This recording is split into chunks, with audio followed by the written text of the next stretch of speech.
Malam ini kita bicarakan tentang ilmu yang mapan. Ilmu yang mapan.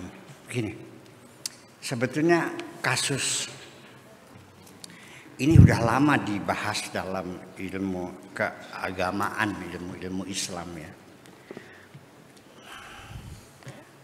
Ini hadisnya sangat tenar sekali. Mungkin semua orang juga hafal. Yang pernah sekolah madrasah, ibtidaiyah sana pasti hafal.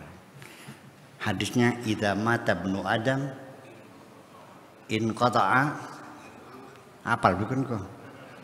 Amaluhu illa min salatin, sadaqatin wa ilmin bihi wa waladin salihin adalah. Mendefinisikannya itu nggak tahu. Sampai sekarang masih banyak orang yang hafal hadisnya tapi nggak paham. Ya kenapa? Karena persepsinya beda. Orang punya anak 3, yang satu jadi dokter, yang satu jadi insinyur, yang satu ahli kimia. Nangis, saya kepengen dapat anak yang soleh. Jadi kamu punya anak jadi dokter nggak soleh gitu. Anak jadi ahli kimia bisa ngeramu racik obat-obatan nggak soleh gitu. Jadi yang soleh seperti apa? Sing bisa ngaji, sing bisa ceramah, yang bisa jadi imam masjid, yang bisa memimpin itu dalam pikirannya. Betul nggak? Ilmun yuntafau bih, ilmu yang bermanfaat juga persepsinya beda. Iya, yang ilmu bermanfaat itu ilmu yang bisa ceramah, bisa memimpin tahlil, ya, bisa mengerob, bisa bertasrif, iya, bisa bikin pesantren, madrasah, itu ilmu yang bermanfaat. Jadi punya anak jadi dokter, dia ngobatin orang setiap hari, meringankan penderitaan orang lain, iya. Terus bermanfaat nggak ilmunya? Bermanfaat. Jadi standar bermanfaatnya seperti apa? Ya itulah saya juga nggak ngerti. Ya ini ilmu yang dangkal semacam ini nggak paham. Sudah itu merengkel lagi kadang-kadang, ngerasa dirinya seperti ahli di bidang agama. Orang dianggapnya kecil semuanya, dihina sama kafir, goblok segala macam. Ternyata pemahamannya sangat dangkal sekali.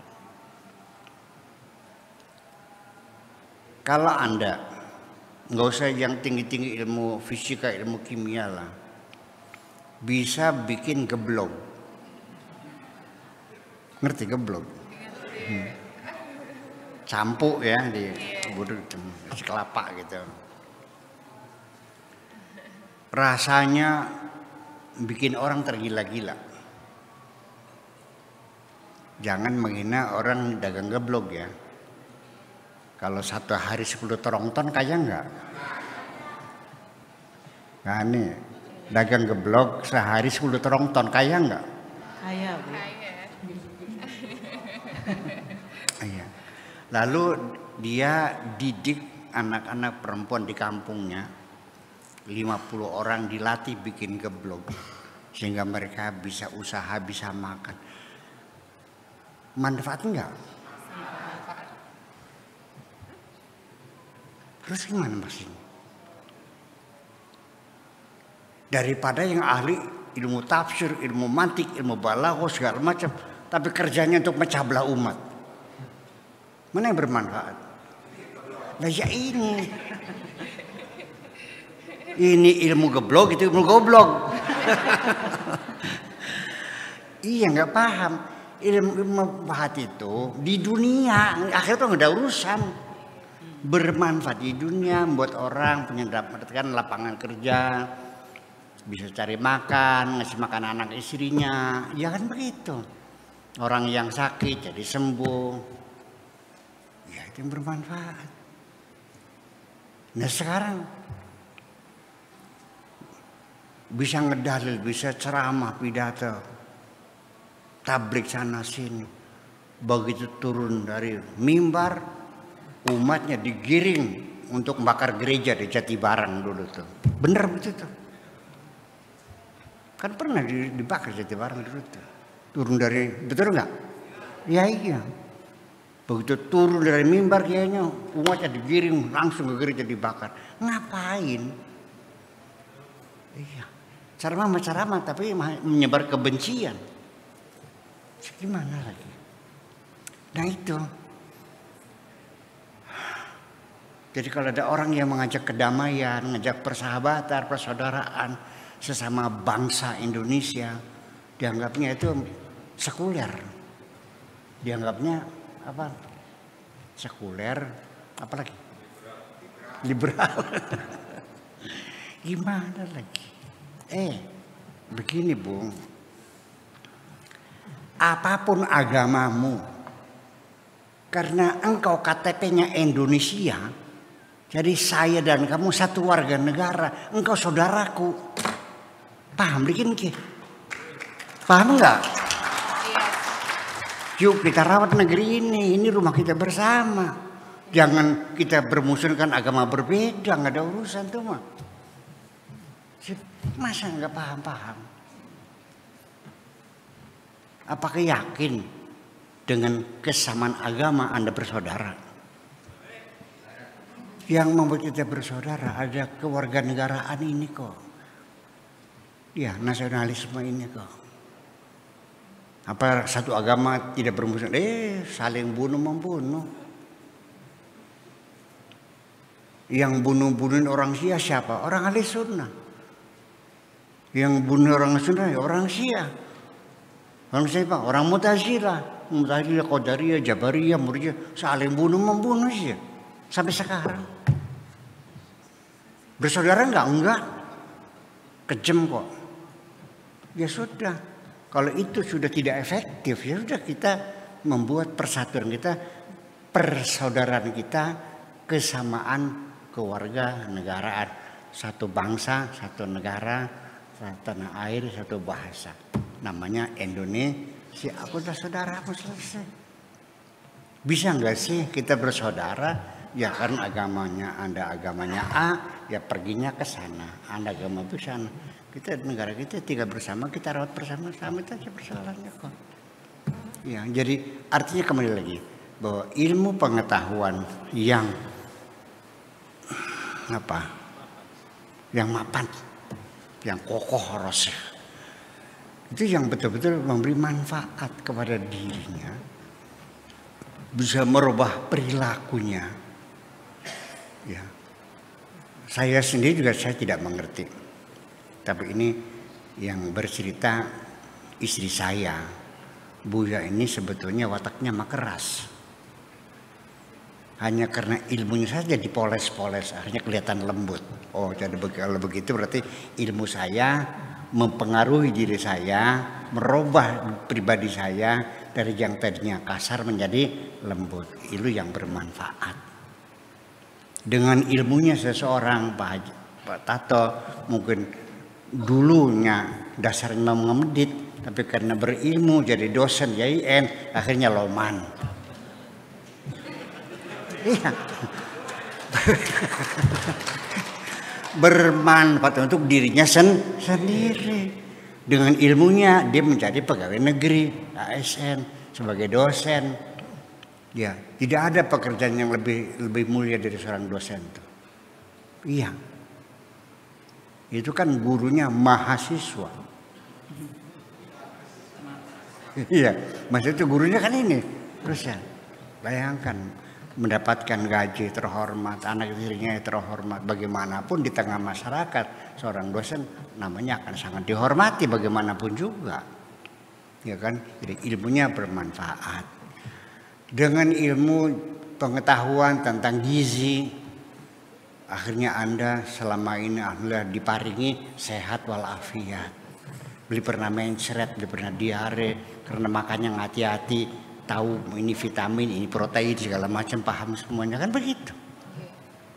Dan ilmu juga untuk yang lain, ya, pada masyarakatnya itu ilmu yang bermanfaat.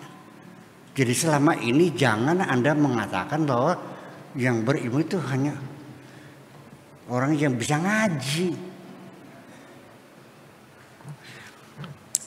Jujur saya menggugat. Ini ahli bahasa, dosen bahasa Indonesia, sama satu dosen bahasa Arab. Dibedakan nggak penghormatannya? Dibedakan nggak? Beda, lebih tinggi Arab loh. Kenapa? Bahasanya ahli sorga.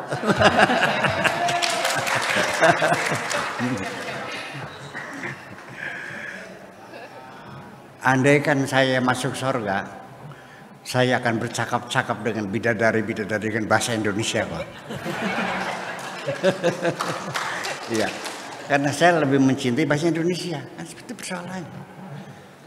Ya, jadi artinya kita kembali lagi. Mungkin salah persepsi dari awal kita nih. Karena dulu kita belajar agama melalui proses indoktrinasi. Ya kan? Dengan dressur, dengan indoktrinasi, bukan dengan mengembangkan daya menalar. Kita dari kecil juga apa sih pelajaran agama yang saya dapatkan? Langsung lewat hafal-hafalan kok. Langsung saya di sekolah SD saya di Darul Hikam itu langsung hafalan juz amma kok. Iya, langsung baca, langsung hafal-hafalan. Dihafalkan terjemahnya, dihafalin bahasanya, dihafalin semuanya. Iya, maknanya gimana? Yang nggak tahu pokoknya hafal aja. Nah, itu. Jadi itulah sebabnya maka kita sendiri jadi semakin tidak jadi paham. Ya. Ini mesti dikorek semuanya, mesti diketahui semuanya. Nggak jelas. Makna soleh nggak jelas. Wawaladin solehin yadullah, anak yang solehnya bagaimana? Ketika saya mengatakan orang Amerika orang yang soleh, banyak yang marah. Jadi sing soleh sira. Kamu yang soleh. Ketika ada seorang buruh namanya Marsina. Ini ceritanya dulu. Dia nuntut naik haji.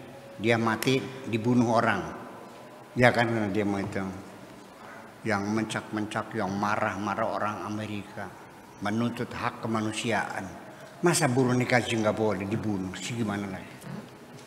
Ya, dia kan bukan ponakannya Ronald Reagan, bukan menantunya George Bush. Dia orang Indonesia yang dikenal, tapi manusia mereka bela. Soleh nggak? Beli sembahyang sih. Di sini persoalannya. Jadi gara-gara beli sembahyang ya beli soleh. Jadi sing soleh siapa? Ini kan jadi saya menjadi bingung untuk menjelaskannya. Jadi gini. Jadi ilmu terminologi sesuatu itu harus dipahami, ya. Memahami sesuatu namanya persepsi. Nah, jalan menuju persepsi namanya definisi. Ilmunya namanya terminologi. Saya berulang-ulang, kenapa kita memberikan reaksi yang berbeda? Padahal aksinya sama. Mengapa reaksinya berbeda? Adalah disebabkan karena kita punya persepsi yang berbeda. Saya ulangi lagi. Pak Dede sama Pak Tato. Ketika Pak Dede dicemburui oleh istrinya, Dia tertawa terbahak-bahak, senang, gembira dan bahagia. Tapi ketika Pak Tato dicemburi oleh istrinya, marah, dia bertengkar, gebrag-gebragan. Kok beda? Iya, karena persepsi yang berbeda. Di mana bedanya? Pak Dede melihat ketika istrinya cemburu, itu artinya istrinya takut kehilangan. Cintanya terlalu besar sehingga takut kehilangan. Seneng nggak? Kalau ini Pak Tato persepsinya istri curiga, istri cemburu tuh artinya curiga. Ya siapapun kalau dicuriga tersinggung dong. Itu makanya beda persepsi. Maknanya soleh menurut saya apa saja yang bermanfaat di alam dunia untuk kemanusiaan, untuk kesejahteraan, itu namanya kesolehan. Apakah kedokteran, apa pengetahuan, apakah kesehatan, apakah ilmu sosial dan segala macamnya, ya bisa meningkatkan kualitas hidup kita. Itu namanya kesolehan. Sedangkan yang ini mengatakan yaitu yang sembahyang 5 waktu nggak pernah tinggal, yang udah pernah haji, kemudian puasa Senin Kemis, dikiranya rajin, itu yang soleh. Ya kan beda. Sampai persepsi itu menjadi masalah apabila seseorang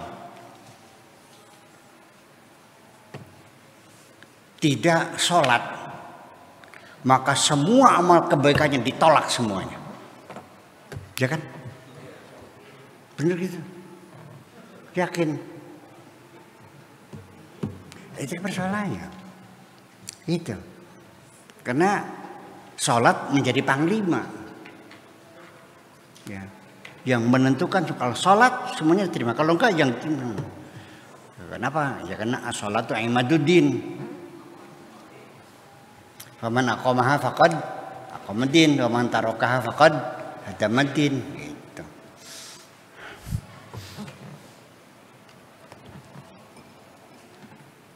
Saya jelasin. As-sholatu imaduddin. Sholat itu tiang agama. Ini tiang nih. Faman aqamaha, barang siapa yang menegakkan tiang, cek, tuh, udah. Faqad aqamaddin, berarti agamanya tegak. Wa man tarakaha, barang siapa meninggalkan tiang, hadamaddin, jatuh nggak pokoknya. Jadi mendirikan agama itu gampang tak sulit? Gampang, bukan bikin tiang, menegakkan tiang. Gampang. Meninggalkannya iya, nggak ada yang sulit kok sebetulnya. Yang sulit itu adalah apa yang kau lakukan ada kemanfaatannya tidak. Ternyata juga untuk dirimu tidak bermanfaat selama ini. Sholatnya rajin berjamaah tapi bertengkarnya juga rajin. Naik haji tiap tahun, anak yatim dibiarkan terlantar, bener begitu tuh. Sholatnya rajin tapi tidak pernah baca buku, kamu nganggur, gur bertahun-tahun. Nggak baca buku, nggak majalah, nggak koran. Warta berita juga dimatiin kok. Kalau sinetron baru dibuka. Ngaku aja. Saya bersumpah memberikan testimoni bahwa setiap saya berkunjung ke rumah teman, kiai, ulama, tidak pernah saya temui sedang baca kitab. Lagi turu, lagi ngopi, ngobrol. Jadi masa kita kapan? Ya iya, gimana sih? Nah inilah persoalan. Ya, jadi ya itulah makanya kita malas nggak paham. Jadi selama ini kewajiban mencari ilmu juga ilmu sebab sholat. Kalau ilmu ekonomi nggak wajib, nggak ada pahalanya. Ilmu fisika nggak ada pahalanya. Ilmu komputer nggak ada pahalanya. Yang ada pahalanya itu Ilmu fikih, ilmu tafsir, ilmu hadis, bab sholat, bab najis, bab wudu, itu yang dalam. Betul nggak? Dalam pikiran kita seperti itu. Nah saya begini kan pingsan lama-lama nih. Iya. Jadi akhirnya Pak, siapa yang membuat agama sekuler? Kamu juga akhirnya memisahkan agama dengan kehidupan realitas sehari-hari kan. Agama dipisahkan dengan kehidupan sehari-hari. Nah itulah persoalannya. Jadi kesimpulan terakhirnya ilmu yang mapan tuh ilmu yang bisa memberikan kemanfaatan kepada diri sendiri atau kepada masyarakat sekitarnya yang sifatnya bisa meningkatkan kualitas hidup, terutama adalah ilmu-ilmu pengetahuan yang sifatnya eksak ya, yang bisa membuktikan bahwa alam semesta ini berdasarkan ketetapan undang-undang alam yang dibuat oleh Allah dan berlaku abadi, dan akhirnya meyakini bahwa di balik alam semesta ada Tuhan yang Maha Esa. Terima kasih saja.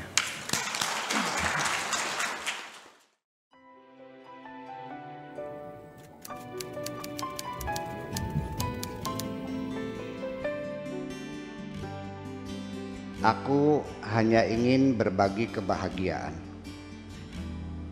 dan tidak menggurui siapapun. Terlalu sulit bagiku untuk menyalahkan siapapun. Akan tetapi apabila ada orang yang ingin mengisi raporku, tentu aku sangat gembira sekali. Dan kujamin aku tidak akan sakit hati sedikit.